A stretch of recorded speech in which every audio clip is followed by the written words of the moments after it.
আসসালামু আলাইকুম। ওয়ালাইকুম আসসালাম রহমতুল্লাহি ওয়া বারাকাতুহু। কি খবর তোমার? আছি আলহামদুলিল্লাহ ভালো। আপনার কি খবর? ভালো আছেন? আছি তোমার দোয়া কোন রকম আল্লাহ রাখছে। কি ব্যাপার ফারহান? হঠাৎ করে আমার অনেকের লিগা। ভাই আইছিলাম তো একটা দরকারে, বিপদে পড়ছি একটা। আমার জমিটা আছে না ওই যে ওগুলা বেটা। ভাই আমি তো আমার ছোট ভাইরা বিদেশ পাঠাইবার চাইছিলাম। না তো টিয়া পয়সা কিছুই নাই কা। জমিটা আমি টাইম বন্ধক দিবার চাই বুঝছুন। আমার জমিটা কি আপনি রাখবাই? আরে খুব সুন্দর কথা কইছো তো। আমার কাছে টেয়া আছে বুঝে করে রয়েছে। আর আমি চাইছিলাম যে এটা ব্যাংক ট্যাঙ্ক করে পারি সুদ বুদ না দিয়া এইভাবে খানা এটা আমার লাভ হইলো তোমারও লাভ হইলো। তোমার যেহেতু তুমি আমার ধরছো তুমি এই ব্যাপারটা তোমার উদ্ধার গেলো এই সুযোগে আমি একটু ফসল করে খাইলাম। ঠিক আছে রাখলাম তো তোমার কয় টাকা লাগবো? ভাই 1 লাখ টাকা দিলে চলবো। 1 লাখ টাকা দিন দে। এক কেজি দিতে 1 লাখ দিলে চলবো। দিলাম। জি বলেন। বেড়ে সিন্ধুকের মধ্যে এক একটা আছে বুঝছস? হুম। এনতে টাকা না তার দে একটু জি। আনছি 50 টাকা। দে টাকা। এই যে 1 লাখ টাকা আছে। ভাই টিয়ারি পাই আমার অনেক উপকার হয়েছে, বাইরে বিদেশ পাঠাই দিলাম বুঝছুন। ঠিক আছে তো যাও ওয়ালাইকুম। আচ্ছা ঠিক আছে রাও শ্রীরাম ভালো হয়েছে রে ব্যায়াম কোথায় লো সুদাই কাউরে সুদ্ধা দিল মনে কর যে মানুষের এলাকা খারাপ করো টিহা দেয়া দেয়া যেমনটা বন্ধক নিলাম এটাই ভালো হয়েছে নাকি কর তো সেবেনি ভালাই। আমি এক কাজ করিস এই জমিটা গৃহস্থী করার ব্যবস্থা করিস বুঝছস সমস্যা নাই। জিনিস কামলা কামলা ফার্স্ট পেয়ে গুলো আনো পাইলে লই আসা মানে পরে আমি ব্যবস্থা করি আর ঘুরে টুরে দেমনে পরে দাদা খাওয়াই। ফানামকে কিছু কইবা নাকি কইলাম বলে তো জরুরি কথা আছে। পরে কইলে মানে না না পরে বললে তো ভাই জানি না ভালো যায় বইয়ের কথা কই। তোমরা খালি কাজের সময় ডিস্টার্ব করো জরুরি এক জায়গায় গেলাম হইলে আচ্ছা ঠিক আছে আয়ো আমি বইয়া তোমার আলাপ করি মানে বন্ধটা হইলো ছোট ভাই বিদেশ পাঠাইবার চাইছিলাম।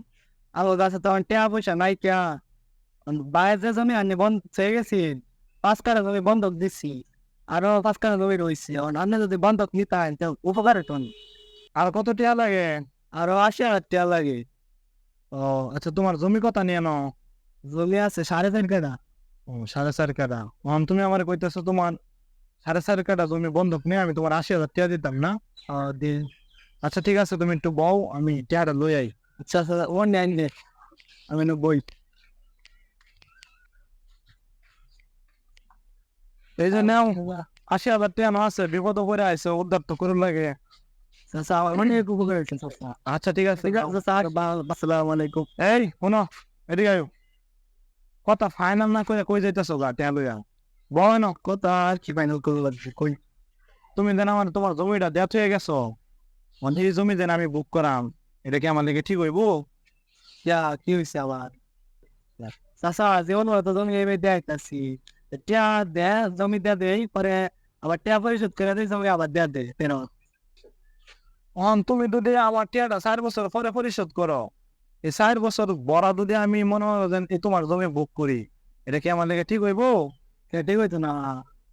তাহলে তুমি তো মূল কাহিনী জানো না শোনো তাইলে বন্ধকি কোনো বস্তু সেটা জমি হোক অথবা অন্য কোনো জিনিস হোক এগুলা ব্যবহার করা জায়েজ নেই হাদিসের মধ্যে আসছে এক ব্যক্তি আব্দুল্লাহ ইবনে মাসউদ রাদিয়াল্লাহু তাআলা আনহুকে জিজ্ঞেস করলো যে আমার কাছে এক ব্যক্তি একটা ঘোড়া রেখে গেছে তো আমি এটা আরোহণের কাজে ব্যয় করলাম তখন আব্দুল্লাহ ইবনে মাসউদ রাদিয়াল্লাহু তাআলা আনহু বললেন আরোহণের মাধ্যমে তুমি যে লাভটা করলা এটা সুদের মধ্যে গণ্য তার মানে বন্ধকি জিনিস ব্যবহার করা যায় না এই যে তোমার কাছ থেকে আমি যে 4.5 কাঠা জমি নিলাম এটা আমি ব্যবহার করতে পারবো না এটা শরীয়তে নিষিদ্ধ তবে আমাদের সমাজে এটা প্রচলিত আছে যে টাকা দায়েরা জমি বন্ধক নেয় পরবর্তীতে দেওয়া যাইতেছে টাকা পরিশোধ করার আগ পর্যন্ত যিনি টাকাটা দিল তিনি এই সম্পত্তিটা বুক করে বা অন্য কোনো জিনিস বুক করে এটা সম্পূর্ণ হারাম যদিও আমাদের সমাজে এটা প্রচলিত আছে প্রচলিত থাকলেও এই ব্যাপারটা হলো হারাম তবে একটা হালাল পন্থা রয়েছে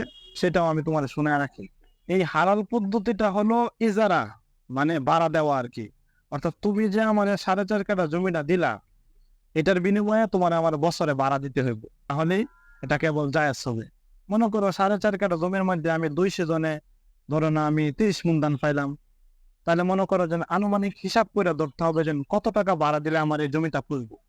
তা আমি হিসাব করে দেখছি তোমার 4.5 কাঠা জমির মধ্যে যেহেতু 30 মণ ধান পাইম 2 সিজনে, তখন আমার দেয়া যাইতেছে যে জমি বাবদ 2 সিজনে খরচ হইবে প্রায় ধরো না 15,000 টাকার মতো। তা আমি তোমার 2 সিজনে 4,000 টাকা দিতে পারবো, কারণ এটার থেকে তো আমার লাভও কিছু লাগবো। ঠিক আছে, আমি তোমার এই জমি বাবদ বছরে 4,000 টাকা দেই। তুমি কি রাজি আছো? তুমি যদি রাজি থাকো তাহলে আমি তোমার এই প্রস্তাব দিতে পারি আর কি। ঠিক আছে চাচা, আমি আপনার প্রস্তাবে রাজি আছি। আচ্ছা ঠিক আছে, এখন প্রত্যেক বছরে আমি যে তোমার 80,000 টাকা দিছি না, এনতে 4,000 টাকা কাটতে যাইব। 6 বছর পরে তুমি লইবা 4,000 গুণ করে আইরা যত বছর হইব অত বছরের টাকা মাইনাস করে পরে দিবা। মনে করো যদি আমি 5 বছর পরে তুমি এই টাকাটা পরিশোধ করো, তা আমার 60,000 টাকা পরিশোধ করবো। বুঝছো? এই পদ্ধতিতে যদি আমরা এই বন্ধকি জমি ব্যবহার করি তাইলে কেবল জায়েজ হবে। আর যদি এরকম হয় যে তোমার আমি টাকা দিলাম আর এটার বিনিময়ে আমি 1 বছর অথবা 2 বছর 5 বছর বুক করলাম, এটা জায়েজ হবে। বুঝতে পারছো বিষয়টা? যাও। বুঝছি। সম্মানিত দর্শক বিন্দু, জমি বন্ধক নিয়ে আমরা 2টা চিত্রই আপনাদের সামনে ফুটিয়ে তুলেছি। প্রথম চিত্রের মধ্যে মালিক টাকা দিয়ে সে জমি বন্ধক নিয়েছে, কিন্তু এই জমি বন্ধকের কারণে অতিরিক্ত সে কোনো ভাড়া দেয় নাই, যার ফলে মধ্যবর্তী সময়ে যে সেই জমিটা বুক করবে এটা তার জন্য হারাম হবে। আর দ্বিতীয় চিত্রের মধ্যে আমরা এটা ফুটিয়ে তোলার চেষ্টা করেছি যে কারো জমি যদি এরকম ভাড়া নিয়ে প্রত্যেক বছর যাবত যে পরিমাণে অর্থ হোক সেটা যদি দান করে, সেটা যদি তার এই জমিদাতাকে দেয়, তাহলে এই জমি বন্ধকটা তার জন্য ব্যবহার করা যায়। সবসময় মনে রাখতে হবে জমি বন্ধক এটা পূর্বে থেকে রীতি ছিল, কিন্তু এই বন্ধকি জমি ব্যবহার করা একেবারে সম্পূর্ণ হারাম, নিষেধ। সেজন্য কেউ যদি এটাকে ব্যবহার করতে চায় তাহলে তাকে ভাড়া দিয়েই এটা ব্যবহার করতে হবে। সেজন্য আমাদের সমাজে যে প্রচলিত আছে যে টাকা দিয়া মধ্যবর্তী সময় জমি ভোগ করে কিন্তু এর বিনিময়ে অতিরিক্ত কোনো ভাড়া দেয় না, এই পদ্ধতিটা সম্পূর্ণ হারাম। তৃতীয় পদ্ধতি যে আমরা যদি অনুসরণ করি তাহলে এটা হবে আমাদের জন্য হালাল। সকলে আমরা এই বিষয়টার উপর আমল করার চেষ্টা করি।